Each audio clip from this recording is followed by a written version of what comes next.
They saw a quiet, elderly woman, easily managed.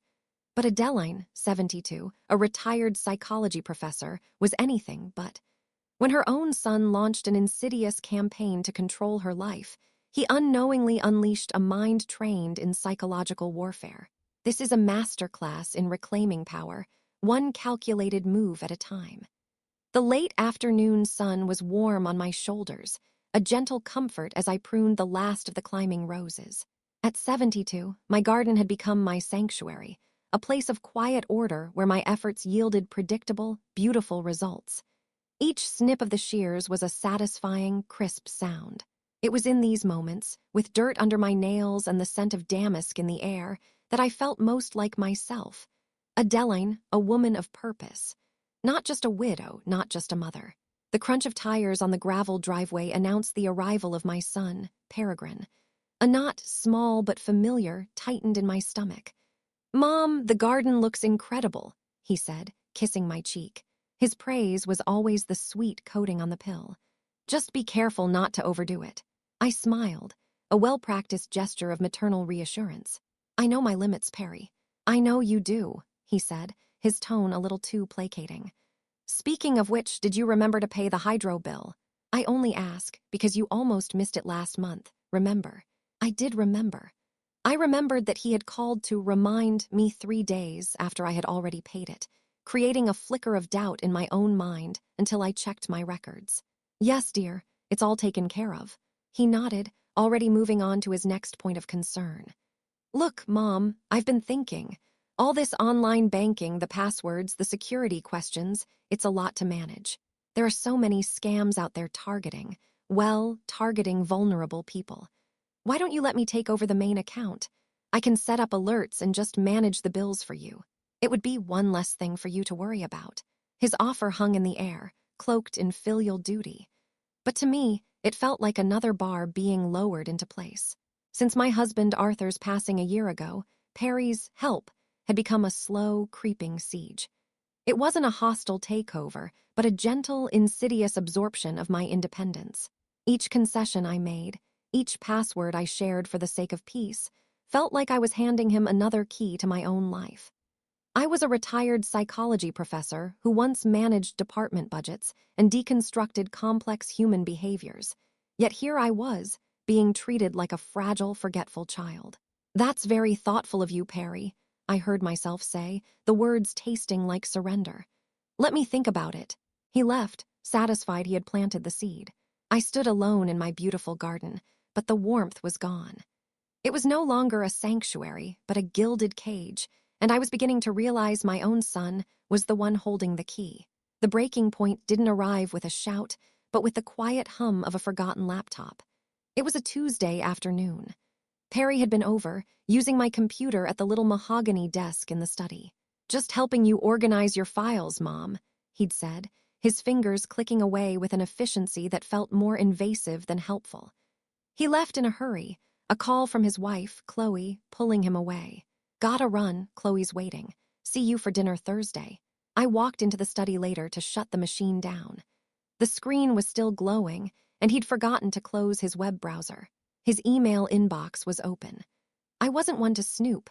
My entire life had been predicated on respecting boundaries, both professional and personal. But a single line of text, the subject of an email he had sent to himself, seemed to leap off the screen. Subject: Preliminary consultation, Ray. Conservatorship application. My hand, reaching for the mouse, froze in midair.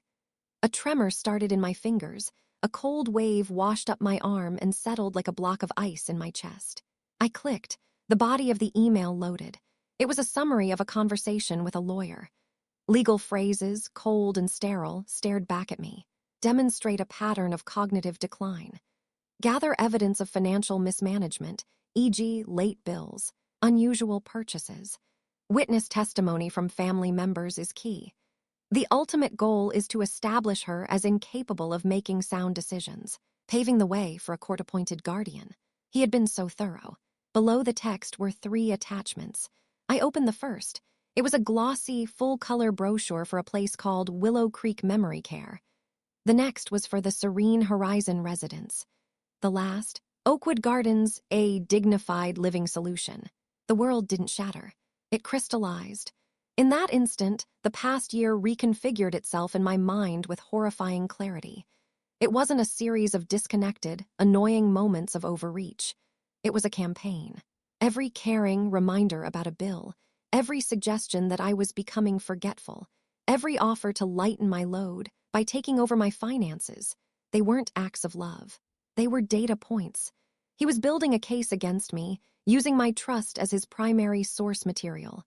The frog, I thought with a detached, academic chill, had finally noticed the water was boiling. The deepest wound wasn't the betrayal itself, but its meticulous, calculated nature. My son, my only child, had looked at me not as his mother, but as a problem to be managed, an asset to be controlled, and ultimately, a person to be put away. The illusion of his affection didn't just crack, it was revealed to have been a hologram all along. The ice in my chest did not melt. It hardened into a shard of glass, cold and perfectly clear. The grief of a betrayed mother receded, and in its place, the analytical mind of a professor took command. Hysteria was a luxury I couldn't afford. Confrontation was a tactical error. My son had been methodical, I would be too. I closed the laptop, my movements precise and deliberate. I didn't erase his search history. Evidence was evidence, after all. Then I picked up my phone, my fingers steady as I scrolled through my contacts. I didn't call a grief counselor or a friend who would offer tea and sympathy. I called Eleanor. Eleanor Vance had been my closest friend for 40 years, and more importantly, a litigator for 35 of them. We met an hour later at the Daily Grind, a small cafe where the clink of porcelain and the low murmur of conversation offered a cloak of anonymity. I didn't cry. I presented my findings as if I were outlining a case study to a colleague. I recounted Perry's escalating concerns, the constant low-grade questioning of my memory, the push to control my finances, and finally, the damning email. I spoke in a low, even tone, my hands wrapped around a cooling cup of chamomile tea. Eleanor listened without interruption, her sharp, intelligent eyes fixed on mine. The slight frown on her face deepened with every detail I shared. When I finished, she was silent for a long moment, her gaze distant. "Well," she finally said, her voice devoid of its usual warmth, "the little bastard has certainly been busy." Her bluntness was a splash of cold, bracing water. "Adeline, this isn't just him being an overbearing son. This is premeditated. The legal term is undue influence. And he's laying the groundwork for a conservatorship battle he thinks you're too frail to fight." Hearing her say it, using the cold, hard words of the law, validated everything. It wasn't my paranoia, it wasn't a misunderstanding, it was a strategy. "So, what do I do?" I asked. "You fight back," Eleanor said, leaning forward, "but not in his arena. You fight back in mine. First thing tomorrow, you're calling my former colleague, Michael Sterling. He specializes in estate law. Second, you will revoke any and all powers of attorney, healthcare directives, or financial permissions you have ever granted Peregrine. Immediately. Third, we need to look at the deed to your house and your investment portfolio. We ensure everything is locked down so tightly he couldn't get $1 with a court order and a crowbar." Her words were not a comfort. They were a battle plan. I felt a profound shift inside me. The hurt, vulnerable mother was being escorted out, and Dr. Adeline Monroe, the academic who once dissected complex psychological games for a living, was taking her seat. As I left the cafe, the world felt sharp and clear again. I was no longer a victim in a tragedy he was writing. I was a researcher, and my son had just become the subject of my most important study. That evening, I didn't turn on the television or pick up a novel. I went into my study, the same room where my world had tilted on its axis just hours before, and I sat at the mahogany desk. I took out a fresh leather-bound notebook, one I'd been saving for a special project, and a fountain pen. This wasn't going to be a diary filled with anguish. It was a research proposal. Project title: *An inverse gaslighting protocol for reality realignment. Subject: Peregrine M. Male, age 42. Objective: to induce a state of cognitive dissonance in the subject, leading to a self-questioning of his own perception and memory. thereby neutralizing his attempts to manipulate the researcher's perceived reality. I, who had spent a lifetime teaching the ethics of psychological research, was about to design an experiment with a sample size of 1. My son had weaponized psychology against me. I would simply use my superior understanding of the subject to dismantle his efforts. This wasn't about revenge. Revenge was messy, emotional. This was about restoring order. It was a clinical, dispassionate, and I had to admit, intellectually stimulating exercise. My methodology would be subtle, a series of carefully calibrated microaggressions against his sense of certainty. I drafted the protocol in neat, academic script. Phase 1, environmental micromanipulation. The core principle was to alter his physical environment in nearly imperceptible ways during his visits. I wouldn't hide his car keys. That was too obvious, too cliché. Instead, I would move them from the porcelain dish on the hall table where he always put them, to the hook just beside it. When he couldn't find them, his frustration would be directed at his own carelessness. I would move his favorite coaster an inch to the left. I would turn a family photo on the mantelpiece to a slightly different angle. Small, insignificant changes that would accumulate in his subconscious, creating a low hum of environmental instability. Phase 2, digital disorientation. Perry prided himself on being tech-savvy. This would be his Achilles heel. I would periodically change the password to our shared streaming service, the one he used to watch his precious football games. When he called, frustrated, I would feign complete ignorance. The password. Oh, I haven't touched it in ages, dear. Are you sure you're typing it in correctly? Maybe you forgot it. The suggestion that he was the one who was forgetful was the critical variable. Phase 3, social memory implantation. This was the most delicate and potent phase. It would be executed only in the presence of a third party, his wife, Chloe. Chloe was a kind, if somewhat passive, woman who took most of what Perry said at face value. My goal was to gently insert doubt. I wouldn't lie, but I would reframe memories. When Perry recounted a story about a recent business success, I would listen intently and then say, with a slightly confused smile, "Oh, is that how it happened?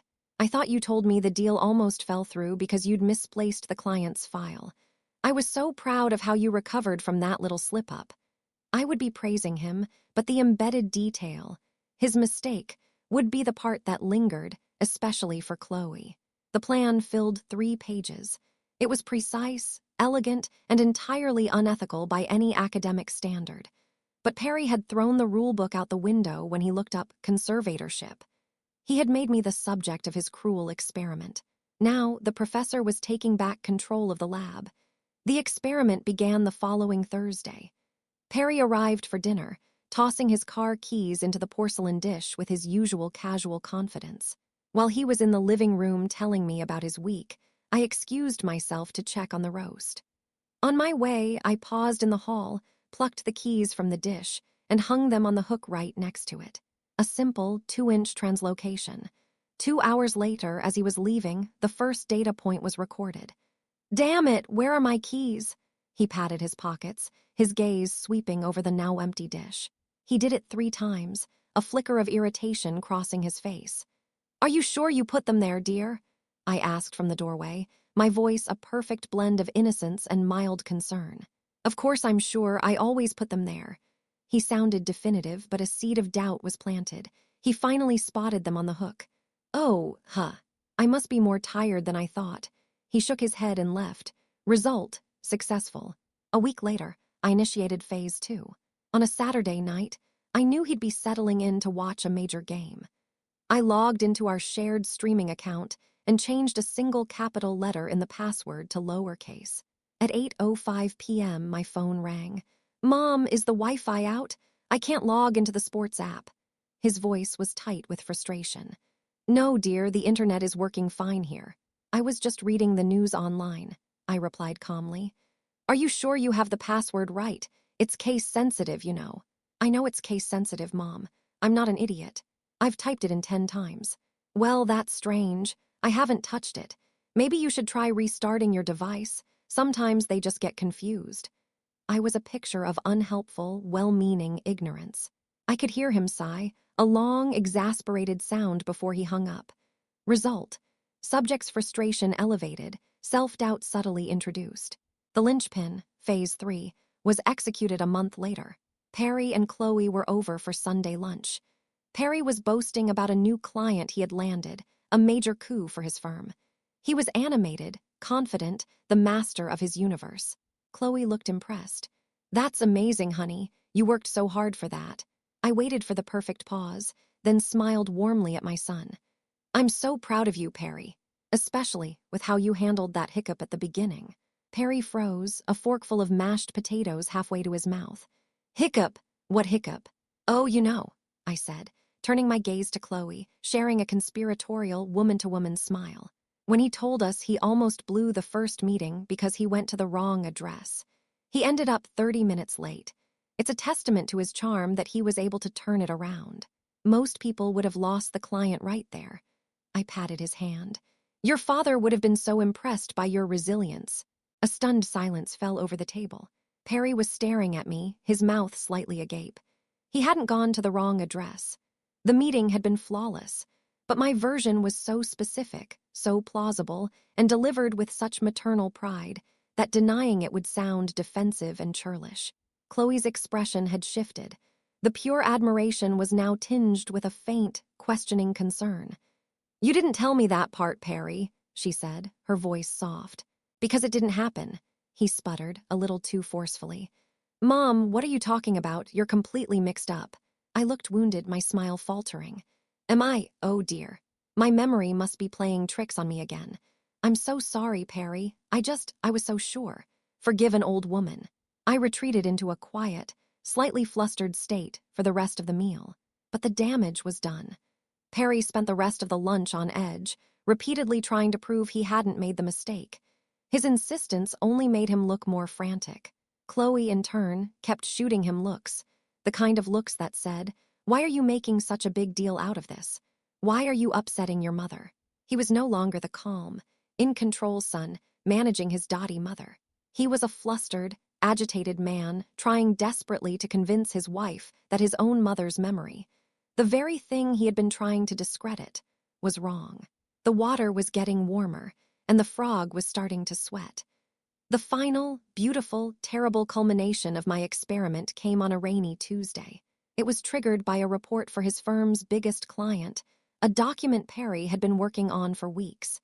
He'd brought a draft over the previous weekend to review in the quiet of my study, leaving it on the desk. When he came to retrieve it, it was gone. In its place, on top of my small, personal shredder, was a single, confetti-cut strip of what looked like a page from his report. I hadn't, of course, shredded the actual document.